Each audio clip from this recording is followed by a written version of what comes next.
আমার ছাত্র শিবির আজকে সতর্ক করতে চাই, শুধু খুনি হাসিনা না, খুনি হাসিনার নানান রূপকে যারা নানান আঙ্গিকে ফিরিয়ে আনতে চায়, আমরা এই দেশে কাউকে সেই সুযোগ দেব না ইনশাআল্লাহ। আমরা কয়েকদিন ধরে শুনতে পাচ্ছি নানান ষড়যন্ত্র আঁকা হচ্ছে।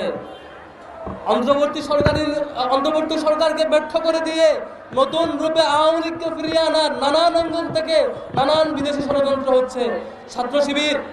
ছাত্র শিবির গত 15 বছরের সকল অফিস বন্ধ থাকা সত্ত্বেও, সকল পর্যায়ের জনশক্তিকে ক্রস ফায়ারে গ্রেফতার দেওয়া সত্ত্বেও আমরা ফ্যাসিবাদ এবং আওয়ামী লীগকে ছাড়ি নাই।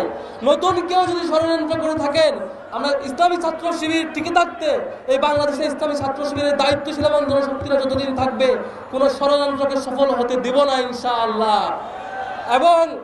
এবং আমরা অন্তর্বর্তী সরকার এখন বলছে যে জুলাই ঘোষণাপত্র দিবে।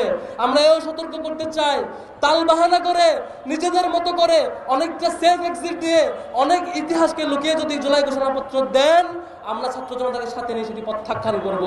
আমাদের সকল ইতিহাসকে স্মরণ করে, সকল যে ভিক্টিমাইজ হওয়ার সকল ইতিহাস, আমাদের গণ অভ্যুত্থানের যে দীর্ঘ যাত্রা, প্রত্যেকটা যাত্রাকে স্মরণ করে স্বীকৃতি দিয়ে সকল ক্যাটাগরি ভিকটিমকে, নিরপরাধ মানুষ যে ভিকটিম আছে সব কিছুকে স্বীকৃতি দিয়ে এই জুলাই গণ অভ্যুত্থানের ঘোষণাপত্র দিতে হবে। যদি কোনো কারো তালবাহানাকে মেনে নিয়ে কোনো ষড়যন্ত্রের সাথে আপোষ করে বিকৃত ঘোষণাপত্র দেওয়া হয়, সেটির বিরুদ্ধে আমাদের ছাত্র জনতা এবং ইসলামী ছাত্র শিবির রাস্তায় থাকবে ইনশাআল্লাহ। আমরা সর্বশেষ যারা সম্প্রতি অনেকে ছাত্র শিবিরকে নিয়ে বিকৃত ইতিহাস বর্ণনা করছেন, তালবাহানা করছেন, সোশ্যাল মিডিয়ায় প্রপাগান্ডা চালাচ্ছেন এবং নানা বয়ান তৈরি করছেন, তাদেরকে সতর্ক করতে চাই, আওয়ামী লীগ সকল ধরনের উপকরণ নিয়ে ছাত্র শিবিরকে দমাতে পারে নাই। আপনারা টুঙ্কু প্রস্তুতি নিয়ে ছাত্র শিবিরকে ঠেকাইতে পারবেন না। সতর্ক হয়ে যান। সকল ক্যাম্পাসে ছাত্র শিবির, সকল অফিস বন্ধ থাকা সত্ত্বেও প্রত্যেকটা হলে শিক্ষার্থীরা, ছাত্র শিবিরের শক্তিরা টর্চার্ড হওয়ার পরও, কারাগারে যাওয়ার পরও শিবিরকে কেউ দমাইতে পারে নাই।